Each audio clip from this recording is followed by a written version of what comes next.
Asian টিভির এই যে কার্ডধারী যারা সন্ত্রাসী কার্যক্রম করে তাদের আসলে এখন পর্যন্ত রুখে দাঁড়ানোর জন্য আমাদের সময় এসেছে।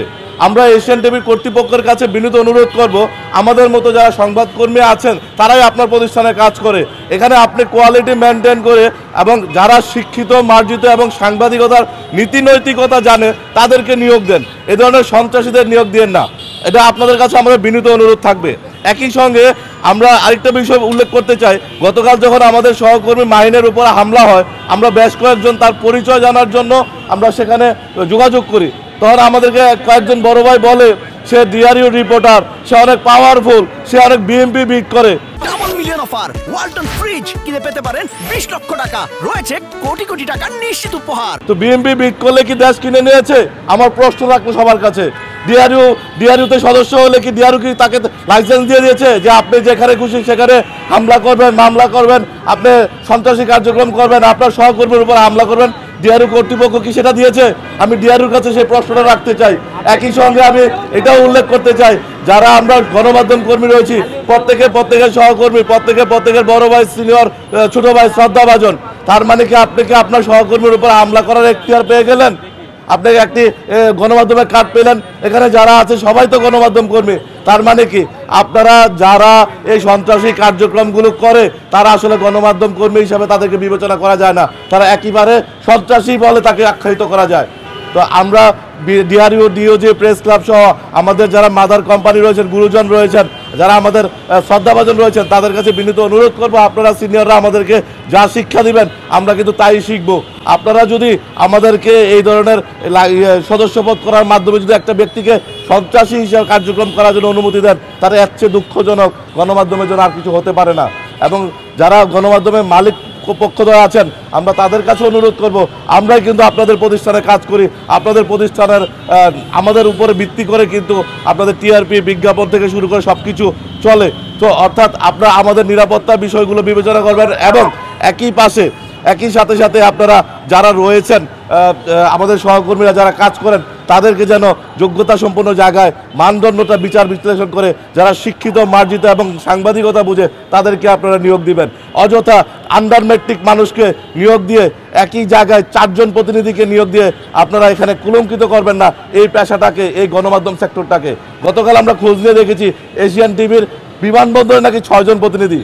আমি জানি না আর কোনো প্রতিষ্ঠানে এরকম আছে কিনা, একই জায়গায় 5 জন 6 জন কার্ডধারী প্রতিনিধি দিয়ে যাদেরকে আসলে এই চাঁদাবাজি এবং সন্ত্রাসী কার্যক্রমের ক্ষেত্রে উৎসাহিত করে। যে একজন সাংবাদিক মার খায়, মার আমিও খাই রাস্তাঘাটে, কিন্তু কথা হচ্ছে একজন সাংবাদিক কেন আর একজন সাংবাদিকের হাতে মার খাবে?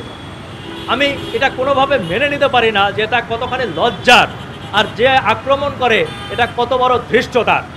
বাংলাদেশ সংস্কার হয়েছে, সংস্কার চলছে। আমি পাশাপাশি সরকারকে বলবো, গণমাধ্যমের সবাইকে বলবো যে আমার মনে হয় সব কিছু সংস্কারের পাশাপাশি বাংলাদেশের এই সাংবাদিকতার একটা বড় সংস্কার হওয়া দরকার। আমাদের সবার একত্রিত হতে হবে। মনে রাখবেন যে সন্ত্রাসী যারা, তারা সন্ত্রাসী, সে যেখানকারই হোক না কেন। আজকে যে টেলিভিশন চ্যানেলের একজন সাংবাদিক এই কাজটি করেছে, আমরা টেলিভিশনের সব সাংবাদিকদের বিরুদ্ধে কথা বলতে চাই না। আমরা টেলিভিশনের বিরুদ্ধে অন্য কোনো টেলিভিশন, অন্য কোনো মিডিয়া আমরা নিউজ করতে চাই না। কিন্তু কোনো প্রতিষ্ঠান যদি সন্ত্রাসীকে প্রশ্রয় দেয়, কোনো প্রতিষ্ঠান যদি সাংবাদিকতার নামে সন্ত্রাসীদেরকে পালে, তাহলে আমরা ওই প্রতিষ্ঠানের বিরুদ্ধে পরবর্তীতে কঠোর কর্মসূচি দেব এবং কথা বলতে বাধ্য হব। আমরা চাই না সাংবাদিকরা সাংবাদিকের বিরুদ্ধে কথা বলুক, সাংবাদিকের বিরুদ্ধে আমরা একটা মন্তব্য করি। কিন্তু আমাদেরকে যদি কোনো প্রতিষ্ঠান বাধ্য করে যে চাঁদাবাজের নামে সাংবাদিক নিয়োগ দিয়ে সেটা দিয়ে আবার সাংবাদিকদেরকেই মারবে, তাহলে মনে রাখবেন বিষয়টা অত সহজ না। আমাদের বন্ধু, আমাদের স্নেহভাজন মাহিনের উপর হামলা হয়েছে। আসলে কি কারণে এই হামলা সেটা যদি আপনাদেরকে বলি, আমরা সবাই যখন দেখি ডিজিটাল জার্নালিজমে আমরা লাইভ করি, খুব যত্নের সহকারে আমরা করি এবং এটা খুব স্বাভাবিক। বাসে চড়লেও ধাক্কা লাগে, বলি ভাই সরে যান। মাহিন বলেছিল যে ভাই আমি লাইভে আছি, আপনি সরে যান। এটার জন্য যদি রক্তপাত হয় তাহলে সে যেই হোক না কেন তার জন্য বিচার হয়, এটা আমি বলতেই পারি। এটা যেখানেই হোক না কেন আমি এখানেও দাঁড়িয়ে বলতে পারি ভাই একটু সরে যান, আমার গায়ে লাগতেছে। তো এটা বলার জন্য যদি কারো রক্তপাত হয়, তো যে রক্তপাতকারী সে যেই হোক না কেন, যেই পেশার হোক, যেই দলেরই হোক না কেন, তার জন্য সুষ্ঠু বিচার হয়। গণমাধ্যম কর্মী ভাই ভাই সহকর্মী, আমরা একসাথে রাস্তাতে দাঁড়িয়ে চা খাই, একসাথে দাঁড়িয়ে ভাত খাই। সো আমাদের উপরে আমাদের এক ভাই হামলা করেছে। আমি বোধগম্য নয় যে আসলে উনি নিজে কি গণমাধ্যম কর্মী বা ওনাকে নিয়ে আমার প্রশ্ন আছে, ওনার হাউস নিয়ে কোনো প্রশ্ন নাই, যে ওনার মধ্যে এই গণমাধ্যম কর্মীদের যে উদারতা, যে ভালোবাসা, এটা আছে কিনা। আসলে আমি এশিয়ান টেলিভিশনের কর্মকর্তা, যারা ঊর্ধ্বতন কর্মকর্তা আছে, তাদেরকে বলবো যে ওনার সর্বোচ্চ শাস্তি জানি উনি পায়, এবং প্রশাসনের যেহেতু একটা মামলা হয়েছে, যারা হয়েছে, সেই জায়গা থেকে তাকে যেন সর্বোচ্চ শাস্তি দেওয়া হয়। করেছে আপনারা জানেন যে আমাদের যে সহকর্মী মাহিনের চোখের অবস্থা খুবই গুরুতর, চোখ নষ্ট হওয়ার পথে তার, এবং গতকালকে আমরা বিমানবন্দর থানায় গিয়ে একটি মামলা দায়ের করেছি এবং এখন পর্যন্ত কিন্তু সে গ্রেফতার হয় নাই। একই সাথে গতকালকে এশিয়ান টেলিভিশন তাকে সাময়িক বহিষ্কার করেছে। এশিয়ান টেলিভিশনকে আমরা ধন্যবাদ জানাই। আমরা কোনো মিডিয়ার বিপক্ষে না, আমরা কোনো গণমাধ্যমের বিপক্ষে না, তবে গণমাধ্যমের নাম করে যারা সন্ত্রাসী কার্যকলাপে লিপ্ত থাকে তাদেরকে এই গণমাধ্যম থেকে তাদেরকে বহিষ্কার করতে হবে, এবং এই যে এনামুল যে এই ঘটনাটি ঘটিয়েছে তাকে স্থায়ী বহিষ্কার, একই সাথে দ্রুত সময়ের মধ্যে তার গ্রেফতারের দাবি জানাচ্ছি। যদি কোনো সাধারণ কোনো মানুষ ওর উপরে হামলা করত, যে সংবাদ প্রকাশ করতে গিয়ে দুর্বৃত্তের হামলায় আহত হয়েছে, তাইলে আমি এটা মেনে নিতাম। কিন্তু সাংবাদিক, কখনো আর একটা সাংবাদিকের গায়ে কেউ হাত তুলে? সে কি সাংবাদিক নাকি সন্ত্রাসী? আমার প্রশ্ন। এই সাংবাদিক কারা বানাইছে? কারা সাংবাদিক প্রোডাকশন করতেছে টাকার বিনিময়ে? সেটাও এখন এই 24-এর গণ অভ্যুত্থানের পরে খুঁজে দেখতে হবে। আমাদের এখন ভাবতে হবে আমরা কাদেরকে সাংবাদিক বানাচ্ছি, কারা এদের হাতে কার্ড তুলে দিচ্ছে। এই সন্ত্রাসী সাংবাদিক আমি বলবো না, এই সন্ত্রাসী গতকালকে এই ঘটনার পরে আমাদের কাছে বিভিন্ন জায়গা থেকে ফোন আসছে, তার বিরুদ্ধে অভিযোগের শেষ নাই।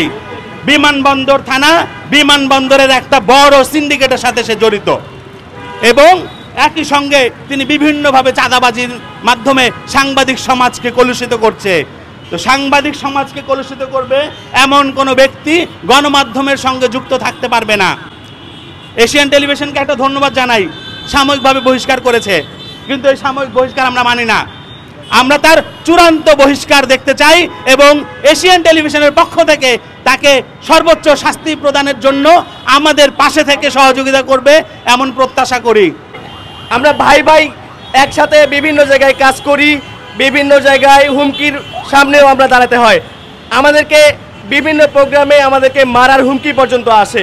সেখানে একজন সহকর্মী যদি আরেকজন সহকর্মীকে আঘাত করে, এর চেয়ে বিমর্ষকর আর কিছু হয় না। সে মাহিমের উপর অতর্কিতভাবে হামলা করে, এবং এমনভাবে হামলা করে সে বুঝতেও পারেনি। এমন ধাক্কাধাক্কির মাঝে তাকে আঘাত করার ফলে সে অনেকটাই মন ভেঙে যায়। আসলে মাহিমের একজন সহকর্মী কিভাবে তাকে আঘাত করে। যখন প্রোগ্রামটি শেষ হওয়ার পরে আমার সাথে সে সমন্বয় করে বিষয়টি, যে এশিয়ান টিভির এই সাংবাদিক, সন্ত্রাসী সাংবাদিক কেন আমাকে আঘাত করলো, আমি তো তার কোনো ক্ষতি করিনি।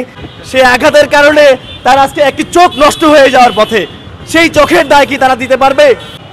পেশাদার সাংবাদিক কখনো অন্যের উপর আইন নিজের হাতে তুলে নিতে পারে না।